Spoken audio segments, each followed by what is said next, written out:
पूरी दुनिया में जितने भी सर्जरीज होती हैं, ऑपरेशंस होते हैं, उसमें सबसे ज़्यादा नंबर 1 पे आता है अपेंडिसाइटिस का ऑपरेशन। उसके बाद अगर किसी का नंबर आता है तो गॉल ब्लैडर का ऑपरेशन, और ज़्यादा कारण गॉल ब्लैडर का ऑपरेशन का होता है गॉल ब्लैडर स्टोन।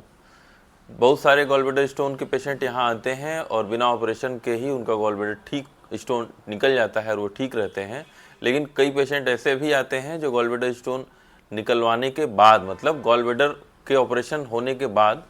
आते हैं, और चूंकि गॉल ब्लैडर के स्टोन के ऑपरेशन के दौरान गॉल ब्लैडर को भी निकाल दिया जाता है, तो उनको गैस बनने की समस्याएं और कई सारी समस्याएं होती रहती हैं। तो उनके डाइट में थोड़ा सा परिवर्तन कराने पे उनको जो गैस की समस्या हो रही है वो ठीक हो जाती है, सुधर जाती है। ऐसी स्थिति में अगर आपका गॉल ब्लैडर जल्दी अभी हाल ही में निकाला गया है तो आपको कुछ दिन तक लिक्विड डाइट पे रहने की आवश्यकता है, उसमें भी क्लियर लिक्विड। उसके बाद फिर आपको धीरे धीरे सेमी सॉलिड, मतलब खिचड़ी, दलिया, ऐसे आहार पे। उसके बाद आप हाई फाइबरस डाइट पे आइए, क्योंकि आपकी जो आते हैं उनको आदत हो जाती है, आदत रहती है कि गॉल ब्लैडर रहेगा, और गॉल ब्लैडर का चूंकि काम होता है कि वो बाइल को स्टोर करता है, जब जरूरत होती है तो वो आंतों में छोड़ता है, सेकंड पार्ट ऑफ ड्यूडेनम में। लेकिन जब गॉल ब्लैडर को निकाल दिया जाता है तो वो सीधे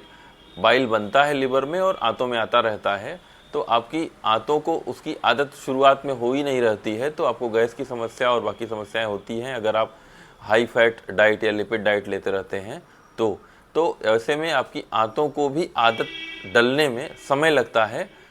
उस दरमियान आपको ये बदलाव करने की आवश्यकता है आपके डाइट में, जिससे आपको ये जो समस्याएं तुरंत हो रही हैं उससे बचा जा सके। और अपनी जो मील है, आपका जो भोजन है, वो संतुलित आहार रखिए, उसके साथ फैट की मात्रा को कम करिए, और आपका जो 2 बार का खाना था उसी 2 बार के खाने को आप 4 बार में बांटिए, और जब भूख लगे तब खाइए। इससे क्या होगा कि आपके जो आते हैं उसमें बाइल जो संचित होकर रह रहा है, पड़ा हुआ है, जो बार बार उसकी मात्रा बढ़ रही है, वो भी नहीं बढ़ेगी, और जो गैस या एसिडिटी की समस्या हो रही है वो भी नहीं होगी।